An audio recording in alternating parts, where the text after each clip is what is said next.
From the BG Podcast Network studios, brought to you by Chattahoochee Tech, this is your Paulding County News Podcast, bringing our stories to life with news, events, and what we're talking about in Paulding County. Like, follow, and subscribe to hear the latest news from the Paulding County News Podcast wherever you get your podcasts. For you, about you, from you. And here's what you're talking about. Welcome to your Paulding County News Podcast. I'm Melissa Carter, along with Doug Harding. A new middle school in Paulding County has parents upset. Plus, we now know everyone who is going to be performing at the Super Bowl. We'll let you know that, but first, let's take a look at our top stories. A 42-year-old mother has escaped the death penalty after pleading guilty to the brutal slayings of her 3 young children. Darlene Brister will spend the rest of her life behind bars for stabbing a 9-month-old, a 3-month-old, and a 5-year-old to death before setting their family home on fire. The Paulding County Superior Court judge ordered 3 consecutive life sentences without parole following a negotiated plea deal that dismissed multiple charges, including felony murder, aggravated assault, arson, and cruelty to children. The tragedy unfolded in June of 2022 with a domestic dispute call leading deputies to this chaotic scene. 2 other children survived the grisly attack, and Brister, suffering from mental health issues, was taken into custody. This from Law and Crime. You know, I've always heard from police that the most dangerous calls they have are domestic calls. Yeah. I mean, I think the reasoning is out the door. If you get to that point where the cops have to be called, they're past being able to calm down, right? So, yes, I agree. The poor cops that have to go to those sites. I couldn't imagine the cops on the scene of that crime. Poor cops there. In a landmark case, a man convicted of dogfighting in Cherokee County has been sentenced to 5 years in prison, followed by 15 years of probation. 59-year-old Randall Thaxton faced 9 counts of dogfighting and 7 counts of cruelty to animals. The charges stem from a multi-agency investigation in Cherokee and Paulding counties, revealing Thaxton's involvement in a disturbing dogfighting operation. In addition to the prison term, Thaxton was ordered to pay $45,000 in fines, complete 360 hours of community service, and is forbidden from owning, possessing, or breeding dogs. This from the Tribune-Ledger News.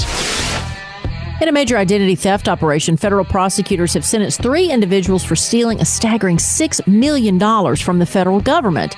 Deborah McNeil of Loganville, along with co-defendant Edwin Owie of Dallas and another from Ackworth, orchestrated a far-reaching fraud and identity theft ring.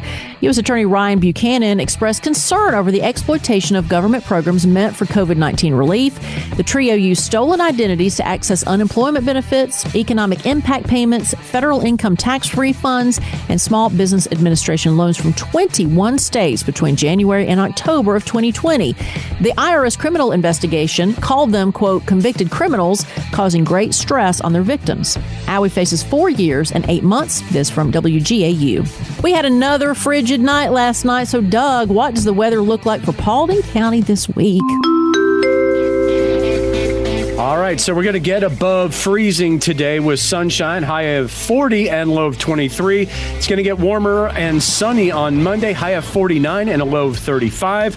Cloudy Tuesday with a high of 53 and a low of 45. Melissa, I'm hearing a rumor of maybe getting up there in the 70s come later in the week. Well, you know what? I'll take it. After what we've been through, I'll take it. So I don't have to drip the pipes and open the cabinets and do all the stuff anymore. 98.7 Chat Tech, where 98.7% of our students earn a career. What we did at Chattahoochee Tech mainly focused on the more environmental aspect of that: soil sampling, stream assessments, land assessments, and then also the geographic interface with that as well. The majority of our students are on the traditional side, but we do have a pretty big percentage. I'd say, I don't know the exact number off the top of my head, around 30% of the students are non-traditional who do come back, who've been working in the field for years and want to get a degree in engineering. So many of the instructors that were here are so passionate about what they teach because they come from that field. And, you know, the first week is, hey, how you doing? And the next week is, let's grab this gear and go out and shoot video and then put it together. Let's work on figuring out how to be storytellers. Visit chattahoocheetech.edu, where 98.7% of our students earn a career. When it comes to solving complex engineering challenges, there's only one name you need to know: Engineered Solutions of Georgia. Our team of experts has years of experience and uses the latest technology to provide innovative solutions for all your home needs. From foundation repair to waterproofing and drainage solutions, we've got you covered. We work with both residential and commercial clients, and we're committed to providing excellent customer service every step of the way. And with our state-of-the-art equipment and top-quality materials, you can be confident that your project will be completed to the highest standards. So why settle for less when you can have the best? Call Engineered Solutions of Georgia today to schedule your free consultation and see how we can help you tackle any engineering challenge. Engineered Solutions of Georgia. We guarantee a stable, dry foundation. Residential and commercial. Hey, we do it all. Dial 678 ESOG now. We're back with more of your Paulding County News Podcast. Well, the arrest report from WSB's Facebook page, disturbing news from Forsyth County, is 6 individuals face charges following a heartbreaking case of animal cruelty. Deputies discovered a home on Archer Avenue where several puppies had to be euthanized due to parvovirus, which is an extremely contagious disease. Despite warnings to stop adopting animals until treated for parvo, the residents continued, resulting in more deaths. The accused, including Cheyenne Edwards, Hannah Glenn, Jonathan Jagnew, Lashia Samples, Kiara Wallace, and Emily Wilgus, face charges of cruelty to animals and aggravated cruelty. Now, Julie Chance said, irresponsible and unethical behavior with no regard to the health or lives of these animals and other pets that will acquire disease, not to mention the heartbreak to come for the families of the pets. Let's hope the judicial system will make short work of this six-pack of idiots. Brian Robertson responded, who in the hell would buy a puppy from this group of inbreeds? And Robert Faust offered, very shallow gene pool with a lot of sewage in it. See, you know, a lot of times I'm going to kind of add my 2 cents in here and make jokes, but there's some pretty creative people there in Paulding County with their things. So I'm just going to let them drop the mic and we can move on. They took your lines, huh? From the Paulding County School District Facebook page. Now, Doug, this is a story about schools, but we got a request to talk about this because it's controversial. Okay. The Crossroads Middle School is expected to open for the 24-25 school year and will draw the majority of its students from McClure Middle School and a smaller number of students from both East Paulding and Moses Middle Schools. Okay. For those who don't have children there, they're not affected. But there's several parents who are up in arms about this. Daniel Lynn said, this was the worst thing to happen for my daughter. We are 1 mile from Russum. We moved here when she started 6th grade, and we were sent to EPMS, East Paulding Middle School. She adjusted to a new school and made friends here. Then in 9th grade, we were sent to North when 90% of her friends continued to East High. We are actually closer to East than North. Wish they would do zoning with a top-down inclusive approach. Emily Roberts said 1.5 miles from Crossroads Middle School. And then from East Paulding Middle, 12 miles from East School, we will be shipped to North Paulding High School, 11-ish miles, and be separated from half of the classmates that will go to East Paulding High School. And then Tara Carden responded to another parent saying, I was hoping the kids would be zoned together. So all of these children are being broken apart and all their friends based on the zoning for these schools. So we appreciate the request. We talked about it. And if, you know, you can always reach out if you have any comments about this story. And we're happy. We should follow up and interview somebody from this. Yeah, I think we're going to get a lot of interesting takes on this because how schools go. And maybe we can get some good audio from a school board meeting, which are always hilarious. Oh, yes. Especially about this one. There's going to be a lot of people lining up that, outside that podium. Well, your weird story for the day comes from Oklahoma, where a fire department faced a daunting challenge last week when responding to a burning building filled with venomous snakes. Ooh, no thanks. Never thought about this. But these snakes were part of the property, part of many animals that lived on that property. So they were pet snakes. And I don't know if you've ever been, unfortunately, I've been part of an apartment fire where I watched the firefighters. My apartment was behind a firewall, but I watched these other neighbors where the firefighters really go in and try to save all the lives there, not just the humans. So they do really try to save animals. Well, despite this intense situation in Oklahoma, every human made it out okay. Most animals made it out okay. Negotiating with those venomous snakes, however, added an extra layer of danger for these firefighters. But the fire marshal revealed they saved all but 2. So they lost 2 snakes in the fire. But the cause of the fire is still under investigation. But I never thought of I mean, they go in there and they have to save these snakes. Oh, It's man, from going Atlanta News First, by the way. Talking about going above and beyond the call of duty is going to rescue snakes, but it reminds me of a classic movie from the 80s, Pee-wee's Big Adventure. Yes. You remember that scene where he goes and saves all the animals? That was just on some channel not the other day, and I watched it. Yes, exactly. Weren't there a bunch of snakes on the street after? Yeah. He kept going in, and every scene of him going in back, he'd stare at the snakes. He's like, ew. But he finally rescued as many as he could. Oh, that's right. He came out with a hands full of snakes too, right? Yes, I remember that. What's happening in Paulding County? We've got you covered.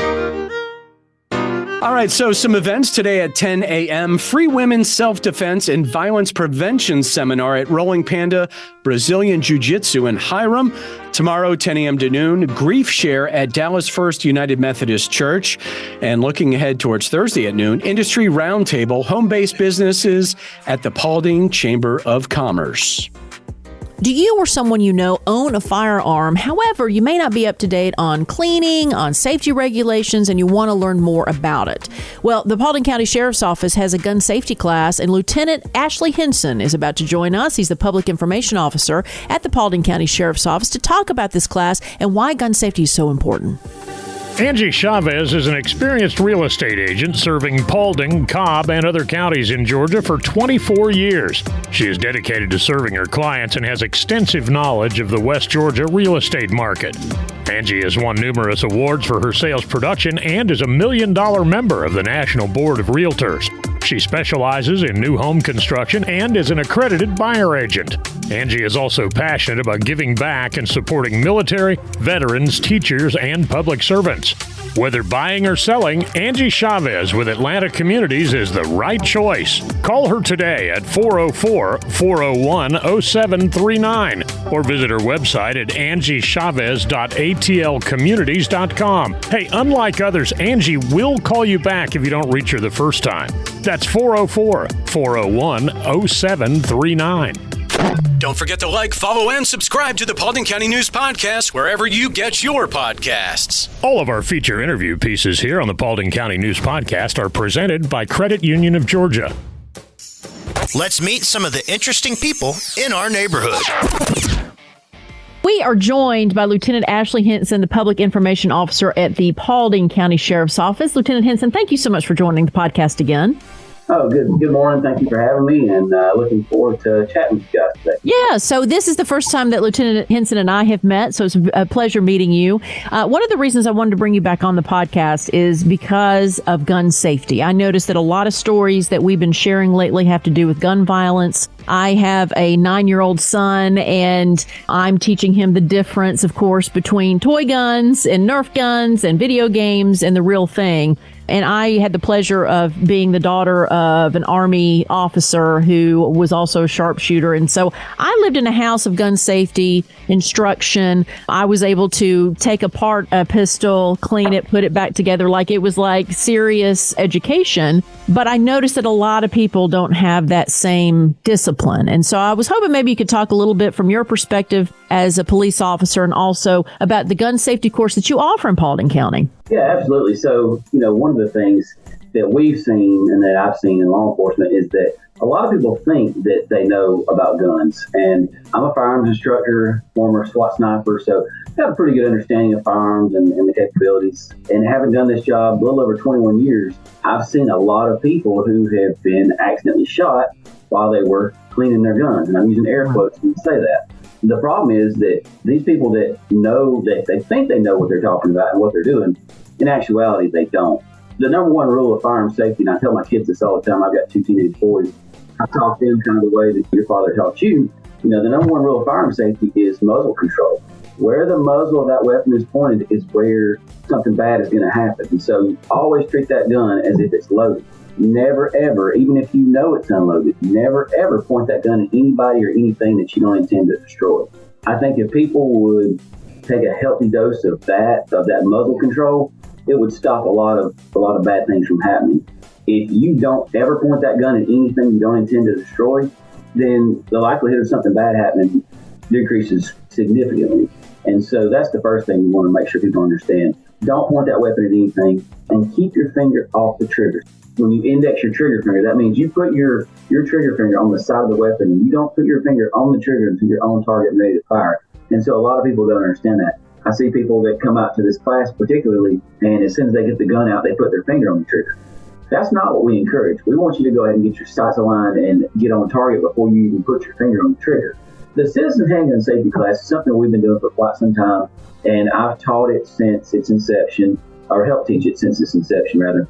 Kind of the way the class works is we start out in the classroom and we do a classroom portion, and we go over Georgia law, we answer any questions, we talk about deadly force, we talk about firearms in general, go over some nomenclature, some brief cleaning, how to align your sights, things like that. And then we'll go down to the range and we'll spend, it just depends on the class size and the weather and the willingness of the participants, but sometimes an hour, maybe a little bit longer down the range, allowing our citizens to come and shoot their own guns with their own ammunition. Another thing when my son was younger that was a concern of mine was, okay, I knew my house was safe and the education was there. But then when he went over to play at another friend's house, that's when it was like, well, I have no idea their philosophies when it comes to guns, whether they have one, whether it's safe. Because again, we've reported stories where children had access to loaded weapons that their parents had either, if it was a rifle, it was leaned up against the corner of a hallway. And if it was a gun, it was in the top drawer, again, still loaded. So again, maybe address that for someone who's listening and that's not necessarily the proper way to store your weapon in your house. Yeah, absolutely. So I talk to, with my job, I'm out in the community all the time. And one of the things that I do is I talk to children. When I talk to children, I talk about guns. And I always say, if you ever see a gun, we don't know if it's real or not, because I talk to them about how guns can come in any color now. And sometimes real guns even look like toys. And so I always teach them, hands away, don't touch it, and get an adult. And so I try to make it fun and exciting, and they can do my hands and, let them understand that, we don't touch it, we get away and we go get an adult. Don't ever, ever, ever touch it. To touch on your point, proper gun safety and storage is vital, because people that have not been taught from an early age of the dangers of firearms are going to go over there and pick up that gun and maybe point it at somebody else. And like you said, we see it all the time on the news. A child shooting another child, or a child accidentally shooting themselves. We've had that happen here in our county, and it's devastating to the family whose child is the victim. And so we've got to make sure that we keep these guns in a safe location. And a lot of people say, well, if my gun's locked up, I can't get to it if a bad guy comes in. So you've got to gauge, and this is a personal choice, you've got to gauge what's more important. Your child getting a hold of a gun and hurting himself, or you having a gun prepared in the event that a bad guy comes in your house. And that's a personal decision that each citizen is going to have to make. But my recommendation is, if you're going to have a loaded gun in the house, it needs to be somewhere that's not accessible by children. Bearing in mind that children are children, and they're going to get everywhere. High places, low places, anywhere you can think. And there are those safes where you can put your hand on them. And I don't know if it's like fingerprint scanning, but they have those safes where you put your hand on them and they open pretty quickly. So keeping those guns out of the reach of children is vitally important. Yeah, it just reminds me, again, I'm so used to, we had rifle racks and everything all over the house, but the bullets were locked away. And the only loaded weapon was in a holster that was in the back of the headboard in my father and mother's bed that I didn't even notice was there, right? So it was hidden, but it was accessible to him. So the same, we didn't have the gun lockers back then that, like you said, had the easy, just swipe your hand and it comes out. So I agree that there are ways for you to have access to a weapon quickly if something bad happens, but yet your children don't have access to it. So I just think it's about thinking. Lieutenant Henson, anything else that you would tell the community when it comes to gun safety and maybe something to look out for? I think the big thing is people need to educate themselves. We are all about the Second Amendment, and we want to encourage people, if you want a gun, that's great, and you're not a felon and you have the legal right to possess one, but also go get some training. Learn how to load that gun, unload that gun, clean that gun, and properly store that gun. So our Citizens Handgun Safety class touches on those things. Are you going to come out of that class becoming being a firearm expert? No, not at all. And then we've had people come out to that class and they realize they do not want to be a gun owner. We've had some men and women who have come out there and they were gung-ho and they got on the firing line. They had people on either side of them shooting. And they realize this is not for me. I cannot do this. And so that's a good place to learn that this is not for you and you don't want that gun. People that get a little bit overconfident, we've seen those folks come out to the range, and they're the ones who tend to be problematic and have poor safety skills. You got to listen. You got to learn. For anybody that's interested, you can come to the sheriff's office Monday through Friday during normal business hours, fill out an application. We'll do a background check on you. We don't have any dates set in stone yet, but we're looking at March, trying to let it warm up a little bit. We've been doing them in the evenings during the week, and we've also done them on Saturday mornings. We found that a lot of people like them during the week, so they can come out after work, sit in the classroom for an hour, hour and a half, and then go out to the range for about an hour, hour and a half. They feel pretty good about it. Lieutenant Henson, thank you so much. I mean, again, I know this is a sensitive topic for a lot of people, but basically this conversation is about, hey, if you own a firearm, why not get better at it and understand the safety and the cleaning and the whole thing? Paulding County Sheriff's Office is where you go to sign up for this class. Sir, thank you so much for your time. Oh, you're welcome. Anytime. Let me know if I can be of assistance. I love technology as much as anybody, but when banks replace people with machines, I had to draw a line. I've been with the same bank for 20 plus years, and as cool as technology is, I believe the relationship you have with your bank is an important one. My wife used to bake cookies for the people who worked at our bank. They were our friends. But in the last couple of years, they were all replaced by video tellers. Recently, I sold a vehicle and was paid in cash. I went to deposit it and was told my now former bank no longer accepts cash. Okay. That was it for me. I joined Credit Union of Georgia, a homegrown, not-for-profit cooperative that still offers personalized customer service, a network of more than 30,000 ATMs, and convenient locations. Innovation is great, but trust and relationships still matter, particularly where it comes to your finances. Make the switch today. Get more info at cuofga.org. Credit Union of Georgia, the better way to bank. We're back with more of your Paulding County News podcast.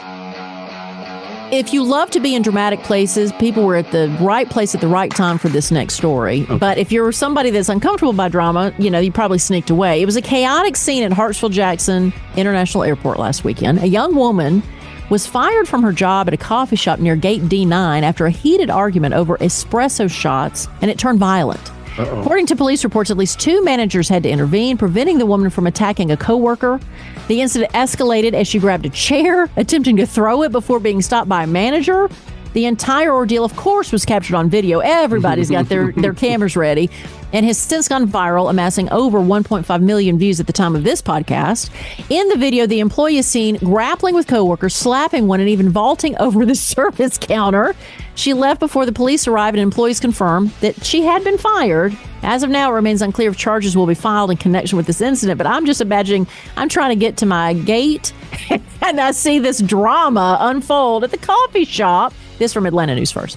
I figured that would have happened near the Spirit Airlines terminal. No offense. They're not a sponsor, but if you've ever flown, you know. If you know, you know. From the Paulding Sports Chronicle in basketball, here are the Region 5 6A standings. The women, Hughes 6-0, New Manchester is 5-1, Paulding County 3-2, Alexander a record of 4-3, Douglas County even at 3-3, South Paulding 1-5, same with Noonan and East Paulding. All 3 of those schools are currently 1-5. Checking the boys, Alexander so far undefeated at 7-0, Hughes 5-1, South Paulding 4-2, New Manchester 3-3, Douglas County 2-4 record, Noonan also 2-4, Paulding County 1-4, and East Paulding a goose egg. They're 0-6. All right, now I'm going to start rooting for East Paulding just to get that win. Get that win. And finally, we now know who will be performing at the Super Bowl next month. The pregame starts off with Reba McEntire singing the national anthem, followed by Post Malone with America the Beautiful, and Andra Day performing Lift Every Voice and Sing. Usher, as we know, headlines the Apple Music halftime show celebrating the 30th anniversary of his debut album. But rumored surprise guests who will join Usher include LeBron James, J Balvin, and K-pop singer Jungkook. I didn't know that LeBron James could sing. I saw that and I'm like, I don't know what's going to happen. And then I don't know if I want to see it happen. I mean, I like him, but we'll see. We'll see. The Super Bowl takes place on February 11th. This from 11 Alive. And we will have final thoughts after this. Whether you're new to church, have been a Christian for many years, or looking for a fresh start, you're welcome at New Season Church. New Season is a place where people can believe in God, belong to a family of believers, and become fully devoted followers. We exist so that people far from God may experience life in Christ and become fully engaged followers. Join us for one of our 2 Sunday services, 9 or 11 a.m. Hi, this is Pastor Steve Flockhart. Whether you're new to the Paulding community or have been here since the day you were born, New Season Church is a place where all are welcome. From our exciting children and student ministries to our engaging Bible studies and small groups and events, I promise New Season Church has a place for you. New Season Church, just off Highway 278 at 4457 Atlanta Highway in Hiram. We exist so that people far from God may experience life in Christ and become fully engaged followers. New Season looks forward to seeing your entire family this Sunday, and feel free to check us out online at newseason.cc. We believe what comes into our minds when we think about God is the most important thing about us. We look forward to seeing you Sunday at 9 or 11 a.m. at New Season Church in Hiram. Thanks for listening to today's Paulding County News Podcast. Follow and subscribe to hear the latest news from the Paulding County News Podcast wherever you get your podcasts. For you, about you, and from you. Get involved in the conversation at 404-997-8655 or info@bgadgroup.com. Did you know over 50% of Americans listen to podcasts weekly? Make sure you join us for our next episode, and be sure to share this podcast on social media with your friends and family. Add us to your Alexa Flash Briefing or your Google Home Briefing, and be sure to like, follow, and subscribe wherever you get your podcasts. This podcast is a production of BG Ad Group. All rights reserved. This podcast aggregate content from other sources for informational purposes and is in no way trying to infringe on the copyrights or businesses of any other entities. All content posted up on the site is used under the Fair Use Copyright Law 107. All audio, media, and articles are copyrighted to the original owners. All audio in this podcast are embedded from YouTube.com and are owned by their respective copyright owners. No audio information are copyrighted or stored on our servers. The court ruled that linking or embedding copyrighted videos is not copyright infringement, even if the source video was uploaded without permission. However, we will gladly remove any audio clip upon valid request from respective copyright owners. Any owners also have the option to disable embedding his YouTube videos on other websites. News and press articles are owned by the respective copyright owners. Where possible, the appropriate accreditation or source of the article is given on the same page. The audio-video files on the site are for listening purposes only. Downloading of these files to one's computer is strictly prohibited. They are owned by the respective copyright owners. If it is in the organization's belief that the usage or specific content used on our site containing copyrighted knowledge conflicts with authorized use and or does not comply with fair use as described in the context, contact us through our contact page and we will remove the offending content immediately. Thanks for listening to the Paulding County News Podcast.